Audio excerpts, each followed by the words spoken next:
자, 들어가겠습니다. 마지막 시간이죠. 힘을 내시고 희소식은 지금서부터 계산 문제 없습니다. 그죠? 그래서 계산은 딱 LTV DTI하고 그 상가랑 주택의 담보대출이고요. 원금 원리금 제가 찍어드린 거 위주로 가져가지고 그 다음에 이제 프린트를 보시고 자 천천히 이제 프린트와 그 다음에 이제 교재 231페이지로 한번 가보세요. 2, 3일로 가시면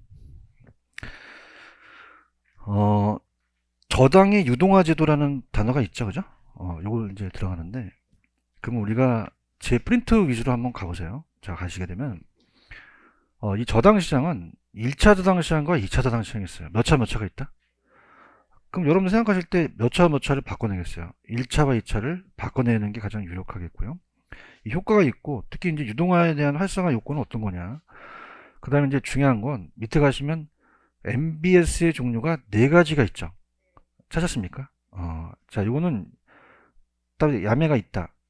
야매 없이는 도저히 못 듭니다, 이거는요. 그래서 우리나라 MBB와 CM인데, 특히 이제 이 저자분이 책은 잘 썼는데, 초과담보라는 걸 안 넣어주셨어요. 초과담보를 좀 빼겠습니다. 제가 초과담보 빼고 나중에 이제, 특강을 하게 되면 그때 드리고, 콜방어까지만 갈게요. 자, 그래서 231페이지 가시면, 저당의 유동화 제도가 몇 차 시장과 몇 차 시장이 있다고요? 1차와 2차. 그럼 1차 시장은 저당 담보 대출해주는 시장이고 2차가 자금을 공급해주는 시장이 되겠죠. 그래서 이게 보금자리론이에요. 그래서 1차에 그 차입자가 주택저당 채권을 넘겨서 저당권 설정 채권을 넘기게 되면은 그걸 가지고 이제 은행이 공사한테 넘기죠. 그래서 제 프린트 위주로 가져가세요. 프린트 위주로. 자, 그래서 프린트 위주로 가자. 자, 가겠습니다. 자, 저당은 몇 차 몇 차 시장이 있다? 1차와 2차 바꿔냅니다. 이게 이제 뭐 아까 말씀드렸던 보금자리론이에요. 그죠? 그래서 보금자리론. 모기지론입니다. 보금자리론. 자, 보금자리론은 단기예요, 장기예요. 10년, 15년, 20년이고 30년이고요. 자, 이건 따보세요. 고정금리. 아까 주택연금 있었죠? 주택연금은 이제 변동금리로 가거든요. 근데 지금 고정금리다. 이렇게 보시면서 1차와 2차가 있습니다. 그러면은 자, 지금 1차 저당 시장을 한번 보세요. 제 책에 보시면은 1차 저당 시장에 수요자라는 단어가 있나요? 자, 이건 따라해보세요. 차입자. 주택 수요자가 차입자예요. 저당 대출을 원하는. 그래서 수요자라고 나올 수 있고 차입자라고 나올 수 있습니다. 그럼 얘가 이제 이 고정금리에 대한 보금자리는 주택이기 때문에 아파트가 공동주택에 들어가죠. 이걸 가지고 A은행한테 넘깁니다. 자, 그럼 A은행은요. 여기가 자, 우리가 대출자라고 하고 여기를 1차 대출기간이라고 그래요. 대출기간. 자, 그럼 얘가 자금을 주면은 주택을 저당 잡아서 채권을 넘겨요. 그래서 따르죠. 주택 저당 채권. 저당을 잡아서 채권을 넘기죠. 차용증을. 그럼 얘가 이제 금고가 있습니다. 2가지 금고가 있는데, 자, 현금 금고와 채권 금고가 있어요. 그럼 현금을 주기 때문에 현금이 부족하고요. 채권이 늘어나죠. 자, 그럼 어떻게 돼요? 이 채권을 가만히 있어요. 유동화 시켜야 돼요. 그래서 아까 한국주택금융공사 기억나시죠? 그래서 얘가 중개기관 역할을 합니다. 한국주택금융공사가. 그래서 한국주택금융공사 금융공사가 HF라고 하죠. 그래서 유동화 중개기관이에요. 유동화 중개기관 얘한테 넘기죠. 그럼 자금을 주게 되면 얘가 이걸 사옵니다. 그럼 채권이 줄고 현금이 늘어나니까 자 따라합니다. 유동성 증가. 그 다음에 유동성에 따른 위험 감소하겠죠. 그 다음에 BIS는 이제 현금 보유인데 이따가 제가 금융기관의 장점을 해드리기도 하고요. 얘가 2차 대출 기간이에요. 2차 대출 기간. 그러면 여기서 또 자금을 끌어오는 게 투자자한테 자금을 끌어오죠. 보통 우리가 기관 투자자들이 많이 투자합니다. 맞아. 그래서 그 똑같은 저당을 모아서 저당풀이라 그래요. 그럼 저당풀을 가지고 쪼개서 증권화 시켜요. 자, 이걸 따라해보세요. MBS. MBS라고 하죠. 그래서 이거는 주택이 생략됐고 주택 저당 담보증권이에요. 그러면 자, 지분을 증권화 시켰어요. 채권을 증권화 시켰어요. 채권. 그래서 이것도 부채금융에 해당되니까 타인 자본 조달이에요. 그래서 요거를 이제 발행하는 게 하나의 지분을 한테 파는 게 아니라 채권이나 사채로 발행합니다. 자, 그러면 얘는 거기에 대한 이자를 맞죠. 그래서 저당 수익률이 있습니다. 이 저당 수익률이 요구 수익률을 만족해야 돼요. 요구 수익률보다 커야 됩니다. 그러니까 요구 수익률이라는 것은 최소한 보장돼야 되는 거죠. 그래서 이제 얘보다 크거나 같아야 되는데, 요구 수익률이 이제 예금금리, 요새 예금금리가 높아요? 좀 낮아요? 낮죠. 그럼 뭐 1.5라고 한다면, 우리가 여러분들 국공채라는 얘기 들어보셨나요? 얘는 국공채 수익하고 비슷하기 때문에 그렇게 수익은 높진 않아요. 그래서 우리가 기간 투자를 많이 투자를 해서 뭐 2.2% 다 투자를 하겠죠. 근데 중요한 거는, 자, 여기를 1차 저당 시장이라고 하고 여기를 2차 저당 시장을 한다면 금리는 2차가 높아야 돼요? 1차가 높아야 돼요? 1차. 그래서 1차 금리가 높아야지만 유동화 됩니다. 그죠? 왜냐면 중간에 마진을 먹기 때문에 얘가 대출 금리가 제일 세야 되죠. 대출 금리가 세고 그 다음에 얘의 수익률이 그 다음이고 요구 수익률 만족해야 되죠. 그러면 2차 금리하고 1차 금리 중 몇 차 금리가 높아야 돼요? 1차죠. 그죠? 그러니까 생각해 보세요. 중간중간에 마진을 먹으니까 얘가 세야지만 유동화 되는 거죠. 그렇죠? 그럼 금리는 2차와 1차 중에서 몇 차가 높아야 된다? 공인중개사도 1차, 2차 중에서 몇 차가 중요해요? 개론이 몇 차야? 열심히 하겠습니다. 그래서 그러면 중요한 거는 차입자가 있으면 수요자가 있으면 몇 차죠? 1차고 투자자가 있으면요. 이걸 바꿔낸단 말이에요. 그 다음에 미리 가겠지만 얘는 주택을 자금을 대출하는 시장이고요. 얘는 자금을 대출해 줬습니까? 자금을 공급해 줬습니까? 공급해 줬죠. 그래서 주택 자금 공급 시장이다. 이렇게 가시면 됩니다. 자금 공급 시장이다. 자, 그럼 프린트로 갈게요. 자, 프린트로 그냥 가져가세요. 몇 차가 있다? 1차, 2차. 자, 만약에 수요자나 차입자가 나오면 몇 차다? 1차. 그 수요자, 차입자와 금융기관이 이루어졌죠. 그럼 1차는 저당 채권이 매매됐어요. 저당 채권이 형성되는 시장이에요. 형성되고 이 대출자들은 이 저당권을 반드시 유동합니까? 자기가 보유할 수 있습니까? 보유할 수도 있고 팔기도 하죠. 반드시 보유한다면 안 되죠. 그죠? 어디 팔 수도 있고요. 2차 시장에는 수요자가 나와요. 투자자가 나와요. 투자자가 나오면 몇 차? 2차. 저당 대출기관과 투자자. 여기는 채권이 형성됐어요. 저당 채권이 매매됐어요. 유동화 역할을 하는 건 2차인가요? 그런가요? 그럼 1차 차입자와 2차는 직접 관련이 있습니까? 관련이 없습니까? 없다. 이것만 잡으시면 되고. 그 다음에 이제 유동화 효과는 어떻습니까? 부동산 금융 활성화 간접적으로 이제 장기적 효과가 있고요. 자, 이 금융기관은 많은 재원이에요. 얘가 한정된 재원이에요. 많은 재원이면 유동 안 하겠죠. 하는 재원 더 많은 차입자한테 공급한다. 한정된 많은 동그라미시고요. 자본시장이 이제 우리가 주식시장 같이 오히려 호황시가 좋아요. 침체 시 자금의 흐름 왜곡을 방지할 수 있죠. 자, 우리가 이 차입자는 차입 기회가 확대되고요. 그 다음에 이제 공사 입장에서는 이제 주택보험률이 확대되고 투자자는 다양한 상품을 우리가 할 수 있는데 시험 문제는 자, 따보세요. 금융기관이 나온다. 원모타임 금융기관이 나온다. 금융기관의 장점이 나와요. 자, BIS라는 단어가 있어요. 현금 보유 비율이라고 적으세요. 자기 자본 비율인데 이건 현금 보유 비율입니다. 그럼 현금이 적어졌어요? 현금이 많아졌어요? 그럼 이 비율이 높아지겠죠? 재고라는 건 높아진다는 거죠. 대출 여력이 축소됩니까? 대출 여력이 확대됩니까? 유동성이 감소해요? 증가해요? 증가. 금리 유동성 위험이 감소하겠죠. 그런가요? 몇 차 금리가 높다 그랬죠? 1차가 더 높다고 했나요? 2차보다. 그래서 요구 수준을 만족해야 되고. 그 다음에 이제 232페이지 가시면 저랑 똑같은 박스가 하나 있나요? 찾으셨습니까? 그래서 이 증권이라는 거는 다음 주에 이제 니치 같은 거는 지분증권이어서 신디케이션 조인트 베처인데 얘는 따라서 부채증권. 자, 투자자는 배당을 먹어요? 이자를 먹어요? 그럼 부채에 대해서 타인 자본에 대한 거죠? 찾으셨습니까? 그래서 지금 232페이지 같이 보고 계시나요? 찾으셨습니까? 자, 그래서 요게 자, 책에 보세요. 자, 따라합니다. 원리금 수취권. one more time. 원리금 수취권. 자, 우리가 은행에다가 이제 채권을 받게 되면 어떻게? 채권은 차용증이잖아요. 그러면 어떻게 돼요? 차입자가 상환하는 원가 이자를 받을 수 있는 권리죠. 그런가요? 다시 할게. 원리금 수취권은 뭐와 뭐를 받을 수 있는 권리라고? 원금과 이자를 받을 수 있는 권리가 원리금 수취권이에요. 그렇죠? 자, 따라서 저당권. 지금 책은 보고 계셔요?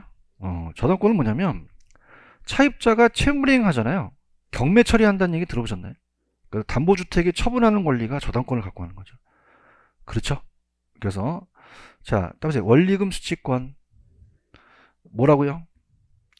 원금과 이자를 받을 수 있는 권리고, 저당권은 차입자가 채무행위 시 담보주택을 처분할 수 있는 권리가 저당권이라고 했나요?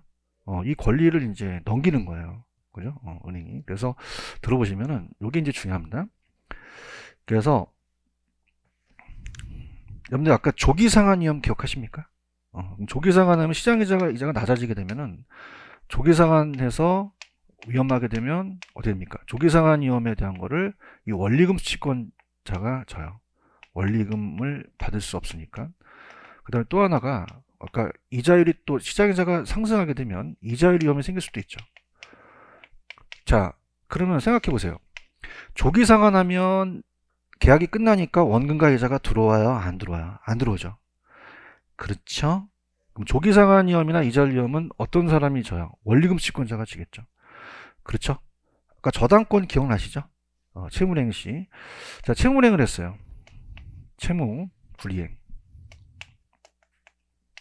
불이행 위험이 발생됐습니다. 그래서 저당권을 설정해서 경매 처리하는데 경매 처리가 좀 간단해요. 굉장히 복잡하죠. 그래서 이걸 가진 자가 지는 거죠.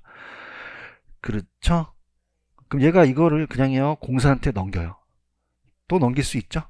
그래서 네 가지가 있다는 거예요. 그래서 자, MPTS라는 단어가 지금 교과서에 있나요? 찾았어요? MPTS 지분형입니다. 지분형. 그래서 패스예요. 패스는 다 넘겨버린다는 거죠.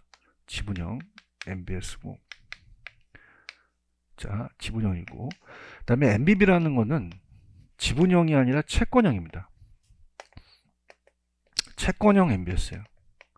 MBS이기 때문에, 자, 이거는 우리가 이게 이체증권이라고 얘기하고요. 이체증권. 그 다음에 이거는 우리가 주택 시험 문제 저당 담보부 채권을 또 저당 담보부 채권을 만들어 놓은 거죠. 자, 그러면 이거는 이제 채권형입니다. 그럼 들어보세요. 자, 패스라는 것은 자, 이 지분형은 그냥입니까? 투자자한테 다 넘깁니까? 넘기죠. 그럼 원리금 수취권과 저당권을 다 누구한테 넘기죠? 투자자. 그럼 모든 위험을 다 누가 지나요? 투자자가 지나요.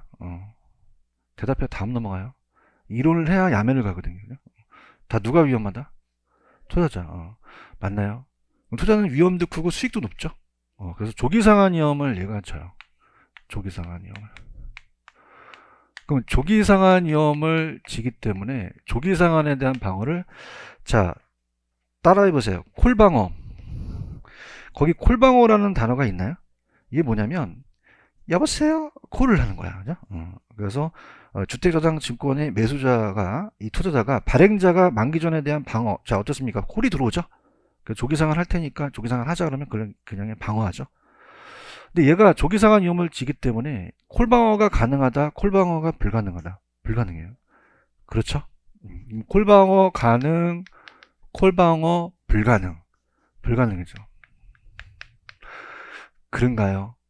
네, 얘는 채권형이기 때문에 넘겨요. 발행기간이 다 보유해요. 그럼 원리금 수취권과 저당권을 다 누가 가지고 있죠? 발행기간. 그럼 모든 위험을 다 누가 집니까? 발행기간 지니까 투자자가 위험도 낮고 수익도 낮죠. 그렇죠? 그럼 그냥요 콜을 방어할 수 있어요. 그럼 콜 방어가 불가능하다, 가능하다. 가능하다는 거죠. 이해 갔나요? 다시 할게요. MPTS는 다 누구한테 넘어가죠? 그러면 누가 다 위험하죠? 위험 높고 수익도 크죠? 콜방어가 안 되니까 우리가 수명도 짧고, MBB는 발행기간이 위험하니까 수익도 투자는 낮고 위험 낮다는 거예요. 그래서 짬뽕하고 짜장면이 안 팔리니까 땀새 짬짜면 그냥이야 혼합형이 나왔어. 밑에 보시면 MPTB와 CMO라는 단어가 있나요? 두 가지가 탄생한 거죠. 그래서 MPTB는 우리가 페이만 넘겨요. 그래서 CMO라는 다계층 채권이 만들어집니다. 다계층 채권. 그래서 우리나라 발행하는 게 MBB와 MBS에 대한 CMO가 발행이 돼요. 자, 그래서 요 다계층 채권. 자, 그러면은 대답해 보세요. 얘네들은 그냥입니까? 혼합형입니까? 그럼 두 가지 성격을 다 갖고 있다는 얘기죠. 혼합형. 자, 그러면 중요한 게 이게 중요해요. 이 페이만 넘기기 때문에 원리금 수익권만 투자자한테 갑니다. 뭐만 투자자한테 간다고요? 원리금. 저당권은 누가 가지고 있어요? 발행기관이 갖고 있습니다. 그런가요? 그래서 이게 굉장히 중요해요. 자, 저 보세요. 제가 이제 카메라로 오세요. 카메라로. 자, 스텝을 따보세요. 원, 투. 저발. 다시 따보세요. 원, 투. 저발. 원, 투는 무슨 뜻이야? 원리금 수익권은 투자자한테 가죠. 그렇죠? 저당권은 누가 갖고 있어요? 발행기관이 갖고 있죠. 그렇죠? 그 원리금 수익권 투자자가 가니까 조기상환위험은 이 투자자가 지겠죠. 그렇죠? 그래서 얘는 콜방어가 안 됩니다. 근데 얘는 콜방어가 불가능하다, 가능하다. 장기 투자자일수록 가능해요. 부분적으로. 자, 그러면 얘는 자, 따르세요. 다계층 채권. 채권이 하나예요? 여러 개 있어요? 그럼 짬짜면만 있는 게 아니라 여러 상품이 만들어지죠? 불티나게 팔린다는 거죠. 그럼 계층이 하나다, 여러 개 있다. 그래서 따르세요. 다계층 채권. 그러면 그냥요, 다양해요. 다양한이 나오면 얘 찍어주시고, 여러 개의 종류로 하면 얘 찍어줘야 되는데, 그러면 우리가 1년 만기, 2년 만기, 3년 만기, 그래서 1, 2, 3, 8트렌치까지 있는데 8년입니다. 자, 그럼 만기가 어떻게 돼요? 길수록 이자를 더 많이 주겠죠? 그럼 이자가 똑같아요? 이자가 다 달라요. 다르고, 얘는 콜방어 불가능합니까? 장기 투자 콜방어 가능합니까? 부분적으로 콜방어 가능하다고 얘기했나요? 그러니까 예를 들어서 단기는 안 해줘요. 안 해주고, 너 3년까지 가니? 그럼 너는 1년 이후에 콜 이렇게 가요. 그럼 1년까지는 콜방어가 가능하다는 거죠. 대답해봐요. 자, 8년은 단기예요? 더 장기예요? 장기는 너는 3년 후에 콜 이렇게 하는 거죠. 그럼 얘는 그냥이다 콜방어가 가능하다는 거죠. 이해하셨습니까? 자, 야매 없이는 안 됩니다. 자, 콜방어가 한글로 몇 글자죠? 그럼 세 글자 되는 것만 찾아보세요. MBB하고 CMO만 콜방어가 되는 거죠. 가자. 하실 수 있어요? 근데 CMO는 다 됩니까? 장기 투자자일 수도 됩니까? 부분적 콜방어가 되는 거고. 그렇죠? 그 다음에 투자자를 소리 나는 데서 써보세요. 그러면 투자자가 되죠. 그럼 T가 들어가면 무조건 누구죠? 투자자가 되는 거고. 그죠? 발행기간에 중요한 건 발이 중요합니다. 그럼 만약에 시험 문제 발이 나오면 B가 나오죠? B가 나오면 누가 지죠? 발행기간이 진다는 거죠. 이해 갔나요? 자, 그럼 갈게요. MBB는 당시 발발이 다 누가 지겠습니까? 발행기간이 지는 거죠. 아시겠죠? 그죠? 할 때, 나도, 내가 집에 가잖아. 집에 가면은 학교 연구실과 야매 연구실이 따로 있어요. 그래서 제가 학교를 이제 박사학위를 받은 게 저도 이제 학교 쪽으로 굉장히 욕심이 많거든요. 그래서 학회 논문도 한 2개 정도 통과시켰는데 야매가 더 어려워요. 그죠? 야매가 쉽다 어렵다. 어려워. 그죠? 너 힘들어 죽겠어, 씨. 짜. 야, 너무 힘들어, 씨. 논문 쓰는 게 나아, 진짜. 진짜 논문 쓰는 게 낫다니까요. 이 야매가 굉장히 어려워. 자, 갈게요. 이 투자자죠. 발행기간이죠. 그냥이야, 혼합형이야. 야매로 하는 게 아니라, 따라서 페이만 넘겼다는 거야. 그 유명한 원투 저발을 알아? 원투. 원리금은 누구? 투자. 저당권은? 잘해야 돼, 이거. 그 다음에, TS는 학교 다닐 때 S는 복수체제야. 그럼 누구 애들이야? 다 투자자 애들이 한 거죠. 이해했습니까? 지금 책에 박스가 하나 있어요? 박스는 보고 있나? 그러면 MPTS는 지분형이죠. 자, 이거는 제 요약도 있겠지만은, 자, 따라보세요. 투투투. 그럼 다 누가 가져갑니까? 투자자가 가져가는 거죠. 다 투자자가 위험해요. 이해 갔죠? 원리금 채권 조기상은 다 투자자이고, 저당권은 이 집화물의 소유권이 채무행에 대한 위험은 다 투자자가 지겠죠. 얘는 콜방어 돼요. MPTS는 콜방어가 안 돼요. 어떻게 하셨죠? 합격하실 겁니다. 자, MBB 있어요? MBB는 따라서 발발발. 다 누가 갖고 있죠? 발행기관이 갖고 있는 거죠. 그런가요? 얘는 콜방어 가능해요? 왜요? 자, MPTB는 따라서 원투저발. 원리금 C권은 누가 갖고 있어요? 투자자가 조기상환 힘을 지겠죠. 야매도 잘해야 하셔야 돼요. 저발이라는 뜻은 무슨 뜻이죠? 저당권은 발행이 갖고 있죠. 저당권만이 발행이 갖고 있는 거예요. 맞나요? MPTB는 콜방어 됩니까? 어떻게 하셨죠? 되겠죠. CMO 됩니까? 왜요? 근데 그냥요, 장기 투자자일수록. 장기 투자자일수록 되는 거죠. 이해 가셨죠? 우리나라 CMO를 갖고 가는데 CMO가 중요해요.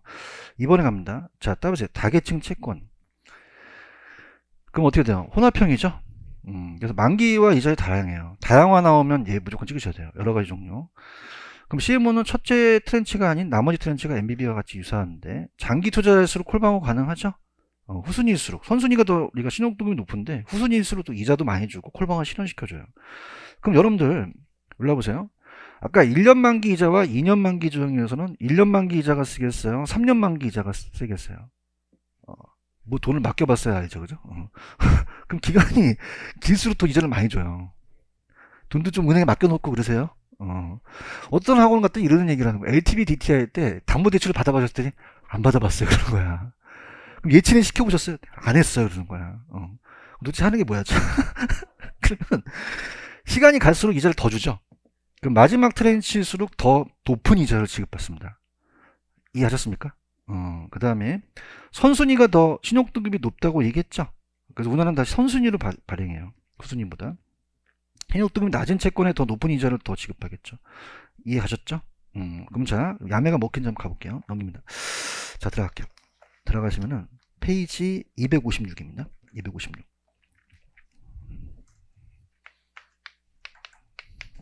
가시게 되면은 자, 36번 있나요? 찾았습니까? 제가 2차 금리하고 1차 금리 중에서 몇 차가 높아야 된다 그랬죠? 그런가요? 그래서 36번에 4번이 기출이에요. 2차 자산시장에서 발행된 투자 상품이 2차죠. 그 다음에 주택 대출 금리는 1차라고 해놓으세요. 그러면 2차는 1차보다 더 높은 낮은 으로 가셔야 되죠. 그런가요? 이렇게. 자, 그 다음에 37번 가겠습니다. 37번 가시게 되면은 자, 틀린 걸 찾으래요. 근데 제가 여러분한테 좀 드릴 거는 1번에 가시면은 1번이 기출입니다. 이걸 바꿔냈는데 주택금융시장의 금융기관이 수취한 예금으로 주택담보를 대출을 제공하는 것은 따르세요. 주택자금대출시장. 찾았습니까? 그 다음에 투자로부터 자금을 조달해서 자금을 대출기관에 공급해주는 것은 자금대출이에요. 자금 공급시장이에요. 공급시장이죠. 이걸 바꿔냈었거든요. 이거 좀 더 드리고요. 37번에 이게 저자가 해놓으신 거는 자 뭐냐면 자 5번을 보시면은 자 우리가 여러분 어떻습니까? 아까 여러분들이 이 수요자가 주택의 수요자지만 공급자한테도 빌려줘요. 그럼 수요자한테만 빌려줍니까? 공급자한테도 빌려줍니까? 그럼 많은 게 또 공급이 되겠죠? 그래서 우리가 시장에서 이 수요도 늘어나지만 또 공급도 늘어나요. 그럼 수급 불균형 문제를 좀 심화시킬까요? 좀 완화시킬 수 있을까요? 완화시킬 수 있죠. 참고만 하시기 바랍니다. 38번에 별표 쳐보세요. 자, MBS 틀린 건데요. 자, 일단은 굉장히 쉽기 때문에 4번부터 볼게요. 주택금융이 확대되어 자가소유 가구 비중이 감소하겠어요? 자가소유 가구가 비중이 증가하겠어요? 증가하죠.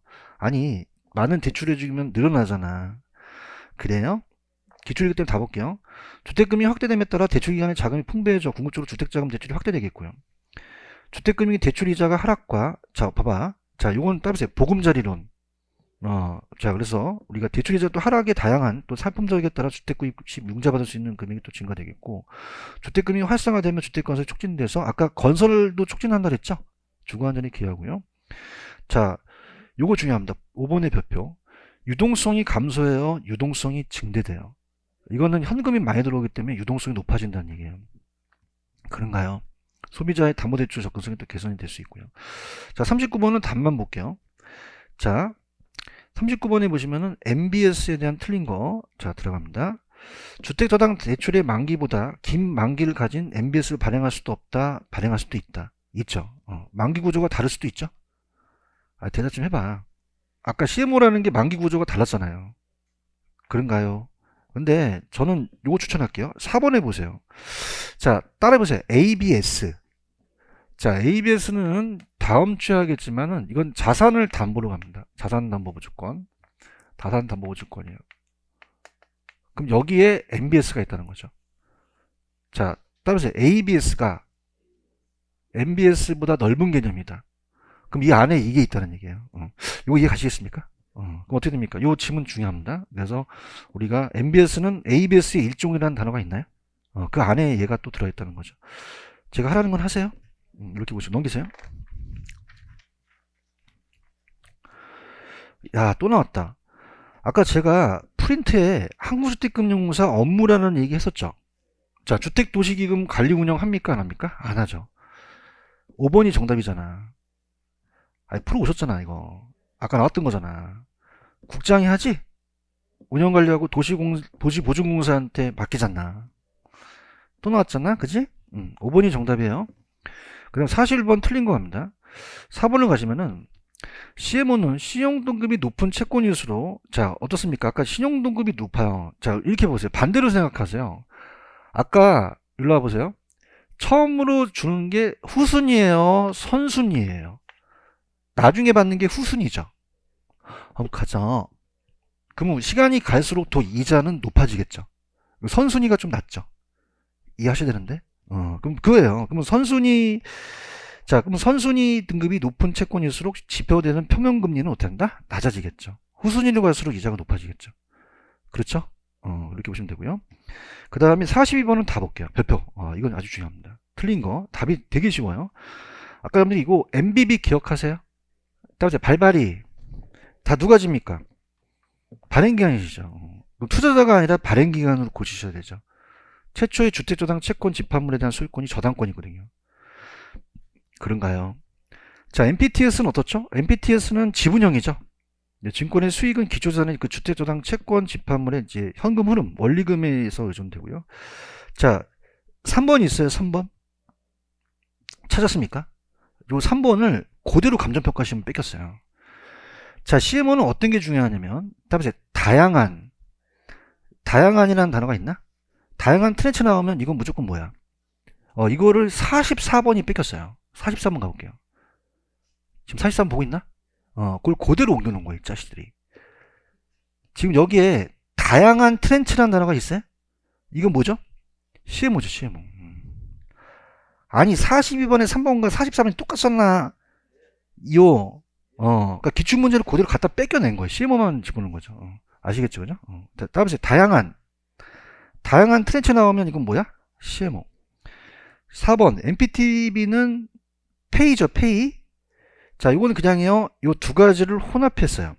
혼합했고, CMBS는 커머셜입니다. 이게 상업용이에요. 그래서 금융위가 보유한 상업용 부동산을 모기지를 기초로 해서 발행한 지권이다.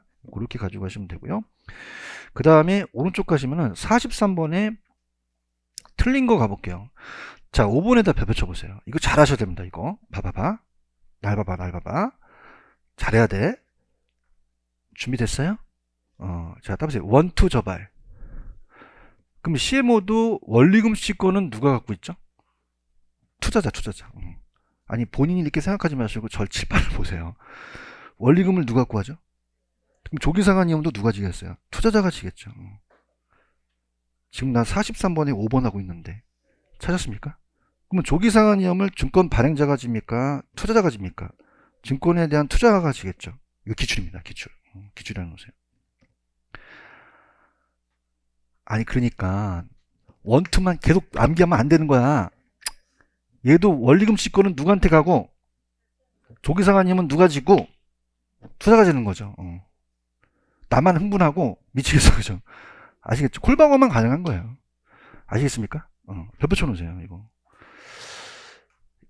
이해 갔나요? 그 다음에 따라서 저발. 그래서 4번이 발행자가 주택저당 채권 집합물의 소유권이 저당권을 갖고 있는 거죠. 이해 갔나?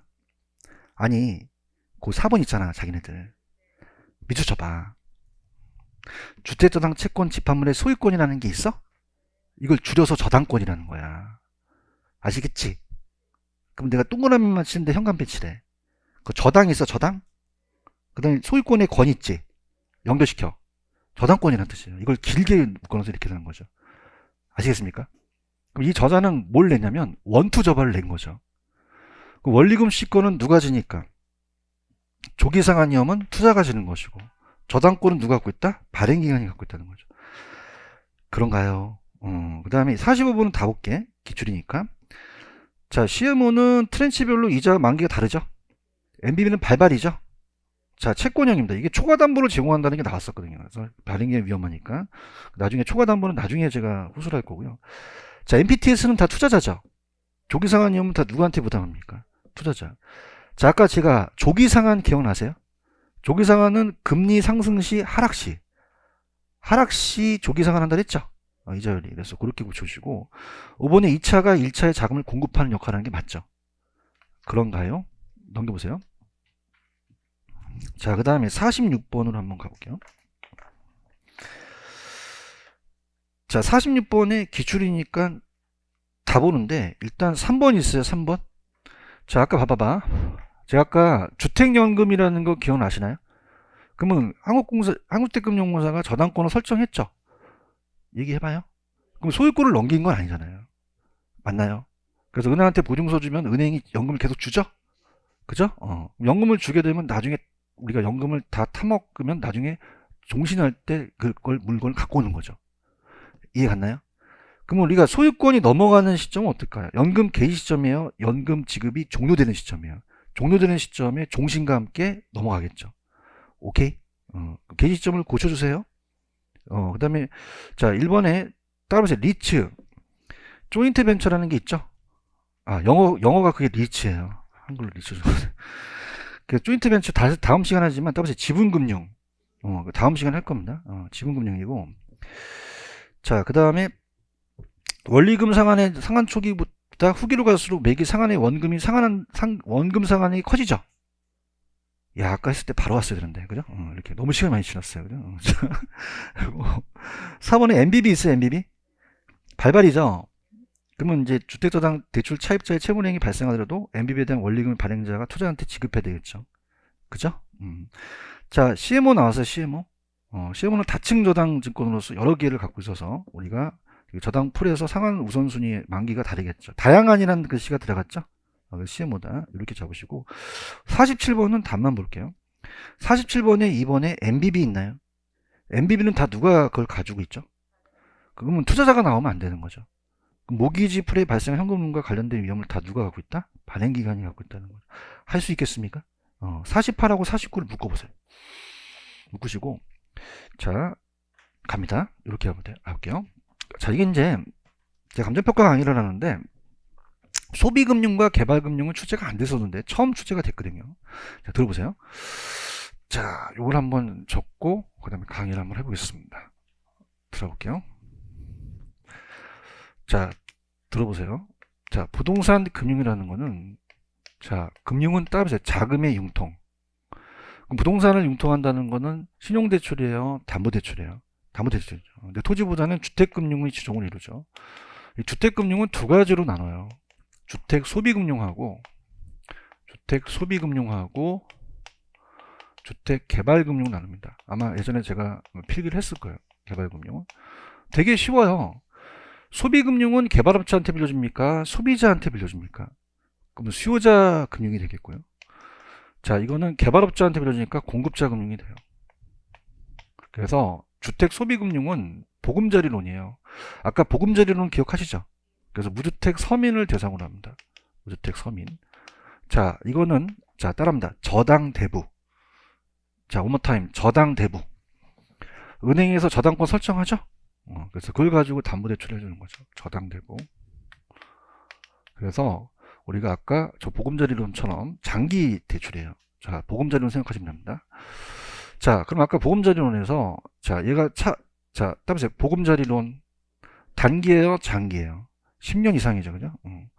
그런가요? 그럼 얘는 그냥요, 얘한테 저당권을 설정해요. 설정하죠. 그래서 따보세요. 저당대부. 원리금을 갚아나가는 거죠. 그런가요? 그래서 이게 보금자리론이라면 자, 우리가 그대로 오신다면 저당대부예요. 그래서 은행은 상환을 우리가 대부를 일시불로 대부해주고요. 대부해주고 아까 단기였어요? 장기였어요? 장기죠. 장기 분할 상환을 해줍니다. 장기 분할 상환. 단기예요? 장기예요?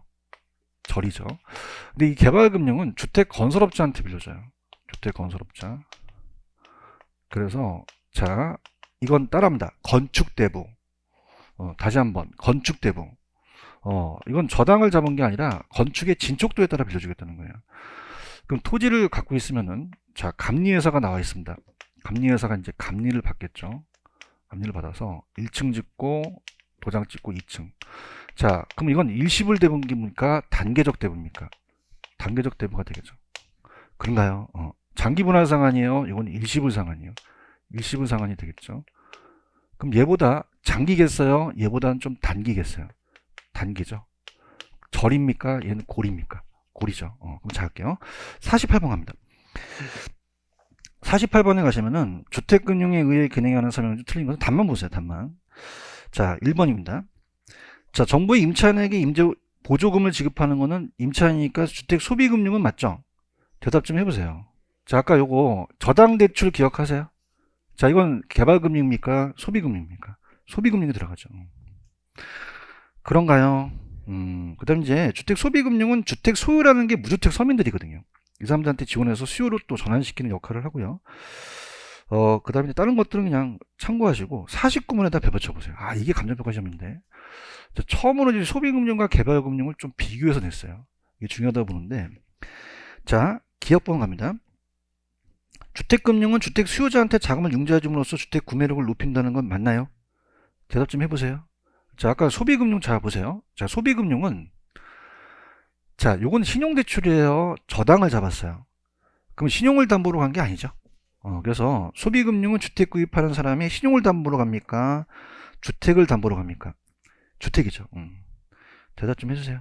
그러면 주택을 담보로 간 거지 신용 담보로 간 게 아니거든요. 그렇죠?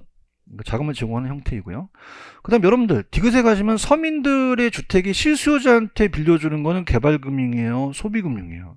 소비금융이 되겠죠. 그렇죠? 자, 그래서 주택 자금 융자는 금융자는 주로 장기융자 형태다. 자, 아까 따라보세요. 보금자리론. 자, 그러면 칠판 봐봐. 제 은행이 채권을 가만히 있어요. 공사한테 유동화시켜요. 그럼 대충 유동성 제약이 발생할 우려가 있을 때 저당 채권을 유동화시키죠? 필요하겠죠. 그런가요? 그러면 정답은 3번이 정답이죠? 넘겨볼게요. 자, 넘기시면은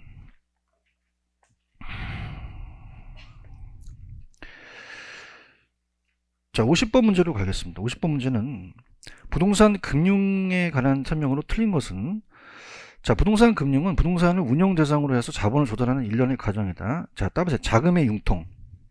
자금을 융통하는 거죠. 그래서 정확하게 맞는 거고요. 자, 그 다음에 들어가겠습니다. 들어가게 되면은, 부동산 거래를 활성화시키기 위해서 개발의 건설 활동을 촉진시킬 수 있겠죠? 일단 부동산 금융은요, 담보 기능이라든지, 여러분들 왜 그 감가상각과 이자는 영업소득세 할 때 왜 세금 감면 혜택이 있죠? 그죠?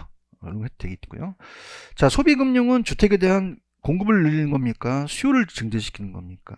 수요를 증대시키는 거죠. 그렇죠?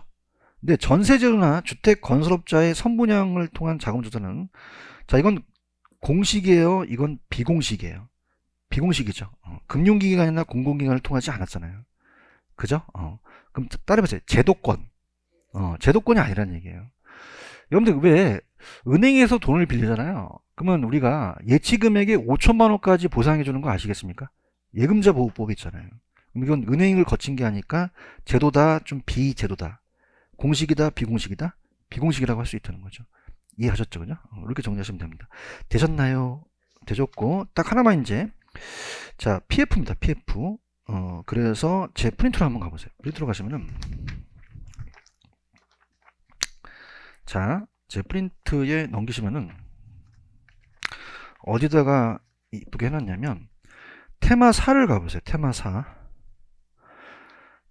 테마 4를 가시면은, 자, 거기에 여러분들, 똥남이 이번에 프로젝트 파이낸싱이라는 단어 있나요? 별표를 2개 정도 쳐놓으시기 바랍니다. 그래서 2개라는 거는, 2년에 한 번씩 거쳐서 나와요. 다음 주에 이제 리츠가 가장 유력한데, 자, 프로젝트 파이낸싱은 담보대출이에요. 사업성을 담보로 해요. 사업성을 담보로 하죠. 그래서 요거 하고 이제 다음 주에 이제 제가 그 나머지 부분을 해드리고 프린트 위주로 지금 문제를 한번 PF를 풀어볼게요. 자, 프로젝트 파이낸싱이 중요합니다. 그래서 한번 들어가 보도록 하죠. 자, 그 프로젝트 파이낸싱은, 자, 일단은 교재로는 이제 232페이지 같이 보시면서 우리가 같이 가죠. 들어갑니다. 자, 프로젝트 파이낸싱입니다. 자, 그래서 우리가 인천공항 같은 SOC 사업, 민자유치 같은 걸 이제 사업주가 뛰어들게 하죠. 자금이 대규모니까. 그래서 장기 사업이고, 소규모 사업이에요, 대규모 사업이에요. 그럼 고속도로나 터널 같은 건 톨베이트 받죠. 그래서 고속도로나 이제 우리가 어떻습니까? 터널 같은 사업성을 담보로 가요. 사업성이나 미래의 수익성을 담보로 갑니다. 자, 그러면은 은행 입장은 굉장히 위험해요. 담보대출이 아니니까. 그래서 이거는 이제 그 사업주의 부동산이나 신용이나 물적 담보가 아니라는 거죠. 사업성입니다. 그럼 안 위험하다? 굉장히 위험하죠. 그래서 제가 위험하게 그림을 그려볼게요. 이거 해골이야. 동그라미가 이제 눈깔이고, 코고 입입니다. 이렇게. 무섭게 생겼죠, 그죠? 자, 상처가 있습니다. 상처가 있는 게 포스코라고 들어보셨죠? 포스코가 이제 사업주로서 뛰어들어요. 사업주가 시행사가 되고요. 시행사가 돼서 포스코가 뛰어듭니다. 근데 중요한 거는 포스코는 이 인천공항의 고속도로만 우리가 건설합니까? 아파트를 건설합니까? 그럼 얘가 부도날 수도 있잖아요. 얘기해봐요. 그럼 영향을 줄 수 있죠? 그럼 그냥입니까? 이 회사를 독립적으로 분리시킵니까? 분리시켜서 독립된 회사를 만든다는 거죠. 페이퍼 컴퍼니라는 얘기 들어보셨어요? 자, 따라서 명목상 회사. 그래서 감정평가 시험 문제를 공인중개사가 뺏기던데, 명목회사로서 일정 요건을 가지면 법인세가 면제될 수도 있습니다. 이해 갔나요? 그럼 그냥요, 완전히 분리됐어요. 분리돼서 얘가 차주로서 회사채를 발행해서 금융기관한테 돈을 땡겨오는 거죠. 그러니까 얘가 대주단입니다. 빌려준 사람을 따라서 대주단. 그럼 얘한테 그냥요, 돈을 대주었어요. 대주었죠. 근데 중요한 거는 자금을 줘요. 여기다가 고속도로 사업을 하죠. 그러면 여기에 대한 이익이 생기게 되면은 원리금을 갚아 나갑니다. 근데 중요한 거는 이 사업주와 은행 입장이 달라요. 그러면 자, 들어보세요. 얘가 도산됐더라도 얘한테 채권 청구를 할 수 있어요. 채권 청구가 가능하지가 않죠. 따라서 비소구금융. 근데 100% 비소구예요. 어느 정도는 제한소구예요. 제한소구죠. 여러 가지 보증을 또 원하겠죠. 제한소구로서 여러 사업 주체를 둬요. 시공사를 선정해서 지급 보증을 해주겠죠. 근데 사공이 많으면 배가 산으로 갈 수도 있죠. 그냥입니까? 사업이 지연될 수도 있습니까? 그럼 절차가 복잡할 수도 있죠. 그래서 금융비용이 일반 기업보다 많이 들어간다는 거죠. 그 다음에 제일 잘 나오는 게, 자, 따라해보세요. 부의금융. 부의금융이 이제 장부의 금융이거든요. 장부의 금융. 자, 그러면 얘가 포스코가 이제 아파트 사업을 하려고 돈을 빌리려고 그래요. 그럼 장부에 부채로 기록되면 돈 빌려줄까 안 빌려줄까? 안 빌려주죠. 그래서 자, 이건 따라서 장부외 금융. 그러면 요 장부에 기록이 된다, 기록이 안 된다. 그럼 요건 사업주에 대한 이득이 되겠죠. 그래서 얘 채무 수용 능력이 높아지고요. 자, 금융기관은 또 장점이 있어요. 장점으로 가시게 되면, 자, 얘는 또 어떻습니까? 얘의 장점하고 얘의 장점은 틀리죠. 그래서 얘는 또 정보를 공유하기 때문에, 사업성을 검토하기 때문에 정보의 비대칭성 문제를 좀 줄여줄 수 있습니다. 자, 그 다음에, 자, 중요한 게, 따라해보세요. 자금관리. 자금관리입니다. 그럼 자금관리를 시행사, 시공사, 차주가 자치계좌에서 할까요? 별도 계좌를 만들까요? 따라서 에스크로우 계정. 따로 관리한다는 거죠. 별도 계좌를 만들어서 따로 우리가 에스크로우 계정을 만들어요. 근데 이제 이게 감정평가 시험 문제 나왔는데, 부동산 신탁회사라고 들어보셨나요? 여기서 또 관리하기도 하죠. 부동산 신탁회사에서 또 관리를 하죠. 가고요. 그 다음에 이제 요거 하나만 좀 필기해 두세요. 옛날에 우리가 시험 문제 나왔는데, 제 프린트의 마지막에 있는데, 자금의 지출순입니다. 개발사업의 자금의 지출순이에요. 그러면 제 프린트 맨 마지막에 5번 있어요. 5번 찾으셨습니까?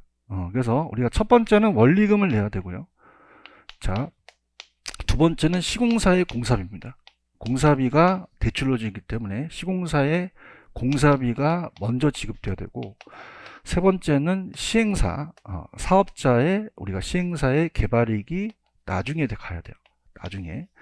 자, 그래서 갑니다. 제 프린트 위주로 가져가세요. 프린트. 지금 프린트 보고 계셔요? 갑니다.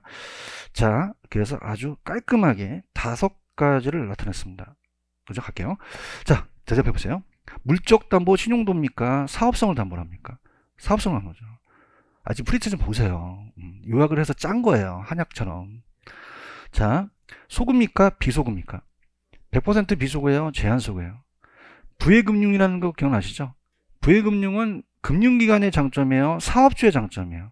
사업주의 장점이죠. 차입자는 좀 지워주세요. 차입자가 이 독립된 회사가 될 수 있기 때문에 논란이 돼서 사업주로 하는 게 맞습니다. 자, 위험도 크지만 수익도 높죠. 그 위험을 감소했으니까 보증보험이나 다양한 조치를 참여시킬 수 있죠. 그런가요? 그 다음에 은행은 정보의 비대칭 문제를 감소하니까 정보가 대칭적이 되겠죠. 자, 자금의 지출 순위는 공사비를 개발이익 우선 지급한다고 되어 있나요? 찾았죠? 자, 이거 위주로 갈게요. 나머지 거는 내가 다음 시간에 하고요. 넘겨볼게요. 그러면 제 프린트에서 얘기하는 것만 딱 풀고 나머지는 다음 시간에 해드리도록 하겠습니다. 자, 넘겨보죠. 페이지 262입니다. 262 가시면은 51번 있나요? 별표 주세요. 51번. 그 다음에 오른쪽에 53번 있나요? 별표. 2가지 위주로 가져가세요. 51, 52, 53. 이건 다 풀고요. 나머지는 답만 봅니다. 자, 51번 갑니다. 프로젝트 파이낸싱에 관한 설명이 옳지 않은 것은, 자, 이게 감정평가 시험 문제인데요. 4번의 PF는 위험 분담을 위해서 여러 이해관계자의 계약관계에 따라 참여했어요. 자, 칠판 보세요. 여러분들, 여러 이해관계자를 두니까 위험은 분산되지만 상황이 많으면 배가 산으로 가죠. 대답해봐요. 그럼 그다음입니까? 지연될 수도 있습니까? 그래서 일반 개발 사업의 사업 진행이 신속하지 않죠. 이해 가셨습니까? 그 다음에 PF는 부동산 개발로 인해 발생한 현금흐름을 담보로 가죠. 자, 2번에다 별표 쳐보세요. 이거 나올 것 같아요. 자, 여러분들, 우리가요, 절 보세요. 옛날에 설날에 엄마가 세뱃돈 받으면 그냥요, 갈치예요. 다음에 별도 계좌, 에스크로 계정, 신탁회사가 에스크로 계정 설정합니다.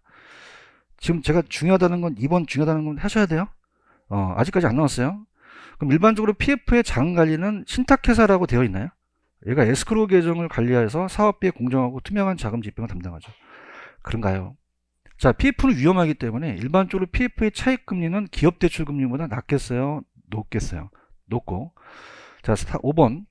아까 소구였어요? 비소구가 원칙이었어요? 근데 제한적 소구라고 제가 얘기했나요? 몇 번 정답?